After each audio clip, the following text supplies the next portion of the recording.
impossible task. Looking at all the children and grandchildren and sisters and brothers and nieces and nephews. How do you say words about a legend in less than 10 minutes? Kind of an insurmountable odds, but I'm going to give my best here.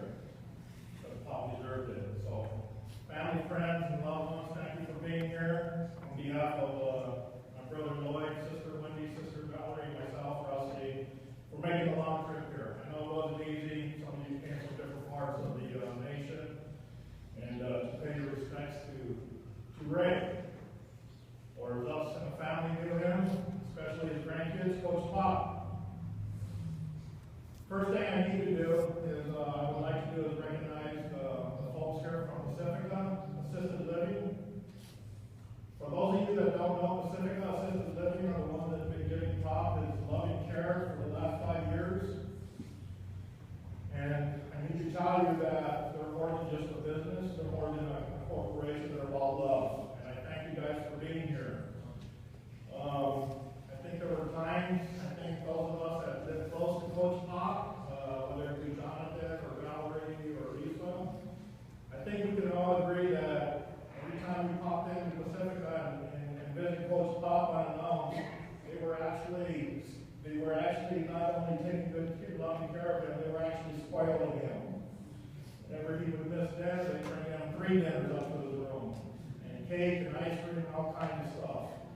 So they made him happy, and I really appreciate it. So thank you for being here.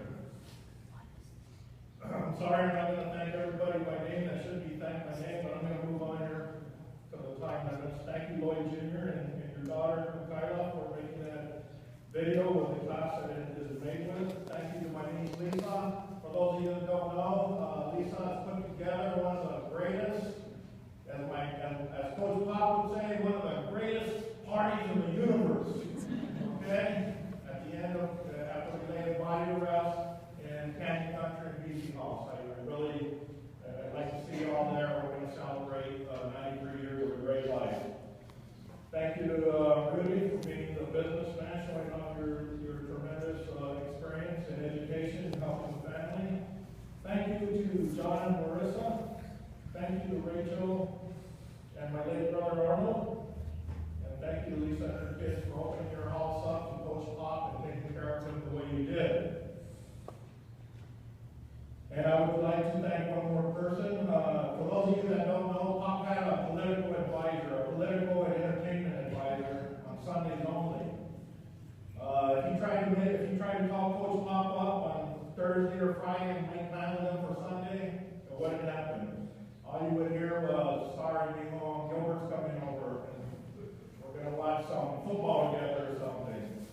So I think our whole family took comfort in knowing that Coach Pop were together and Gilbert were together on Sundays, and they just had this thing going, man. It was like always sports, football, Rams, Raiders, San Diego, whatever you call it, baseball, Dodgers. They would always spend Sundays together. And when there wasn't no sports on TV, they changed the channel and watched politics. And that's when they decided to root for Hillary Clinton.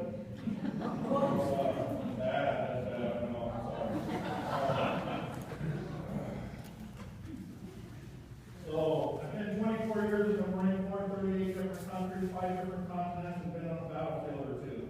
But speaking about a legend, it's going to be my far most greatest challenge. How do you begin to talk about a legend that rolled this earth for 93 years? Produced 8 children, 18 grandchildren, 32 great grandchildren.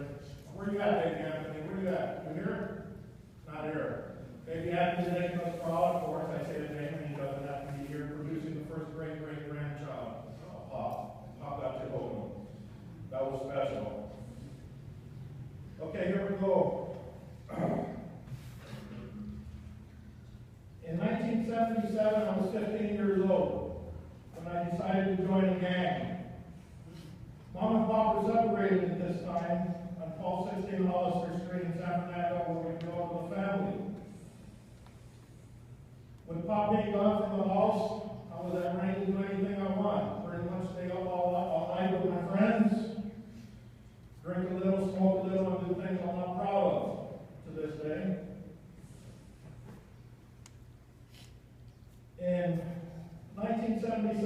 a summer night, I decided to pick on somebody in our neighborhood. I picked on the wrong person that night. He had a gun and he shot me point blank range in my stomach. I don't remember how I got home. They said I crawled home, but I remember waking up in the emergency room at Holy Cross Hospital. I cannot describe to you the feelings I felt because I felt scared. I thought I was going to die. I knew I was going to die. And I knew the hell that I just put my mom and pops through. So I was scared, I was dying, and that was it. About 45 minutes later, they finally got a hold of Acosta off my telephone. And I just got to tell you that as I was laying there in the emergency room, finally, I heard the three words that would last with me for the rest of my life. They were comforting words. Sometimes they're silly words, but this time they were words that saved my life. I felt Coach Pop's hand, touched my hand, and he said, "I'm here, people."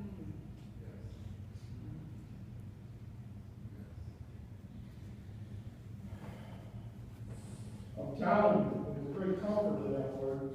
There was great comfort in his voice. There was strength in his voice. There was healing in his voice. Just heard him say, "I'm here, people." For those of you that know me, I will be on from then. I go to Boy Scout and serve after that, served 24 years in the Marine Corps. And I thank God for second chances. And hopefully making my parents proud. That night I also remembered I loved Coach Pop. I feared Coach Pop as a son, because I don't want to disappoint him ever again. That fear would always remain with me. And I loved him as a son. I admired him because I knew I would never want to disappoint him again, and that's what kept me going strong for 24 years in the Marine Corps. I admired Coach Pop because I knew my work ethics would never be Coach Pop's work ethics, and I think we can all agree with that. You see, I knew I could never work as hard as Coach Pop and love it. I knew I could never work as hard as Coach Pop, come home with bloody hands and bloody feet, stained with cement, and love it. That was his life.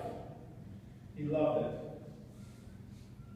Coach Pop, I loved and admired Coach Pop because he did not fear anything himself. For those that knew Coach Pop, he was a very humble man, but he was a very fearless man. Your grandfather was a very fearless man, guys. And I'm telling you right now that he did not fear people in the right circumstances. He did not fear darkness, and he did not fear the devil himself. Coach Pop was a brave man. I love Coach Pop because all odds against him at the age of 3, coming from one of the poorest parts of the world, growing up as a baby without a mother, picking fruit as a youth, and losing his father to a little bit of a bottle. His younger days made ours look like a cakewalk. Coach Pop struggled like any man struggled. He's not perfect like any of God's children are not perfect. He cried like any man cried. He hurt like any man hurt. But one thing, children and grandchildren and great-grandchildren, listen up. I mean, one thing you got to know about Coach Pop is he never, ever cried or complained about how life was unfair to him. Never. I'm telling you, I went to some of those jobs with him in Mulholland Drive and Beverly Hills when he used to do those $1 million driveways and houses up there. He was discriminated upon. I'm telling you he was. But he never made it an issue. Never was, not even a joke. He just, instead, what Coach Pop did, he woke up at 4:30 the next morning and continued to charge. He woke up at 4:30 every morning when I was young and my brothers and sisters were young, and that's how he created our life for us. Hardest worker I've ever seen, and no one I know I can't compare to. And of course, he had always time for his grandchildren. There were always, as life moved on, as the kids started getting older, there were curveballs to be taught. There were free throws to be made. There were tackles to be learned. swimming with your head underwater across the pool, all the way across the pool, Jessica. Not just halfway. There was weights to be lifted and weights for us chubby bodies to lose. Coach Pop style. As you heard last night, I think, I didn't put him on the spot here, but I think me, Rudy, and little Anthony, not everyone, we were some of the chubby bodies that had to go to Coach Pop's training of losing weight. So he put hefty bags on us.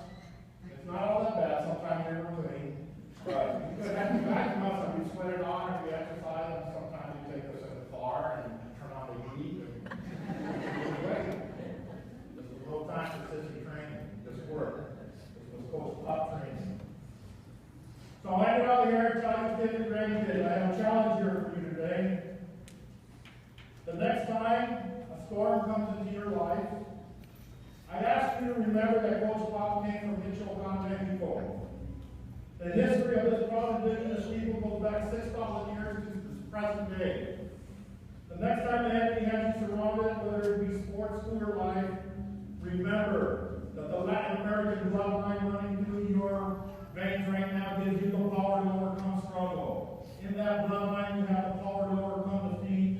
In that bloodline, you have the power to overcome adversity. In that bloodline, you have the power to fight like a warrior, like an Aztec warrior. And just like Coach Pop, warriors never give up. In that bloodline, you're also blessed with the passion of life and love and family. So go out there, kids.